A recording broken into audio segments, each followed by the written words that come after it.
Hi everyone, welcome along to the Game Extra. Thanks to Maccas as we recap a big weekend in footy, focusing on Western Derby 53. Mark Reddings, Craig O'Donoghue from the West Australian joining you.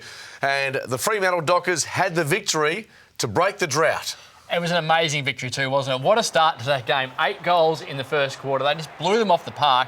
Crowd was up and about, and the atmosphere was just fantastic for the entire day. And Caleb Sarong wrote himself into history. 32 possessions, 2 goals. That last one from the pocket was extraordinary. Wins the Glendinning Allen medal, and we're seeing now a changing of the guard. Fremantle is most certainly on the way up in their rebuild. West Coast are on their way down and heading into rebuild. Speaking of the West Coast Eagles, Andrew Gaff, one of their better players, and every time he got the ball, Dockers supporters certainly reminded him of a previous event in a derby. Yeah, it certainly was.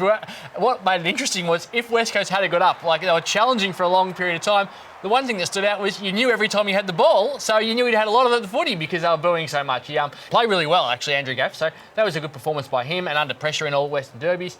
Jack Redden was also really good.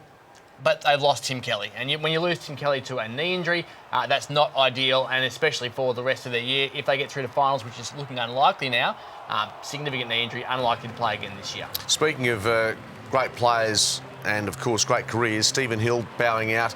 Lap of honour yesterday, and David Mundy, 353 games. He equals Matthew Pavlich with that game's record tally. He'll break it this week. Fantastic they get the result on that day. Yeah, it's really important when you have a big milestone and you want to have the right send-off for your players, and they were able to. The guard of honour with the crowd really happy, the players really happy, and just enjoy that moment. And Mundy was fantastic as well. Like, his first quarter was also really influential.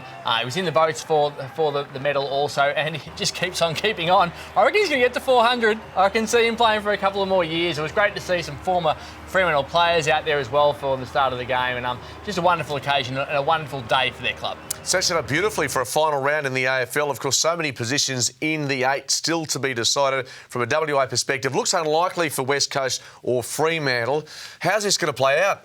Well, the AFL has to put out the fixture first. They've got to rig the fixture in a way, make sure they look at it and say, OK, how do we make sure that come Sunday, everyone still thinks that anyone can make it and that those matches matter. So we'll expect the order to be around probably West Coast playing before Essendon, so if they win, that they can then force Essendon to have to win. Fremantle will play St Kilda. We don't really know where, whether it will be in Tassie, whether it will be in Melbourne. So lots of questions around it, but GWS and Essendon hold the key for Fremantle and West Coast. If those two teams win, it's all over, and it doesn't matter what happens with our clubs. By the way, 22 new cases of COVID in Victoria today, so as much as that's a very sad tale for the east coast of Australia with the crisis unfolding there.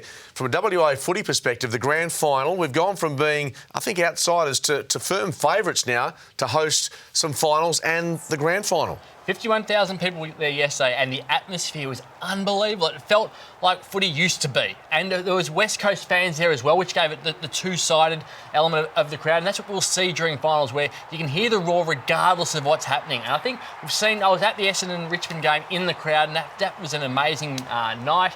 And I just think now, everyone throughout the country is going, how good is footy when there's a real crowd that's passionate and into a game? And it's going to be so much better having it in Perth, 60,000 people rather than 15, 20,000 people at the MCG, just to keep the game in Victoria for tradition's sake or for a contract's sake. They need to move it to where you can get the best crowd, best atmosphere, and a celebration that will be remembered for decades beyond. It'll be a once-in-a-lifetime chance, you'd think, for West Australians to go to a grand final in our home state. Cod, great work. You can see his best work in the West Australian through the course of the week. Of course, all the footy action covered through 7 West. But at the weekend, it was the Dockers breaking an 11-game derby drought against the Eagles, victorious by 15 points. Caleb Sarong, the Glendinning Allen medalist. We'll catch you next time on The Game Extra, thanks to our friends at Maccas.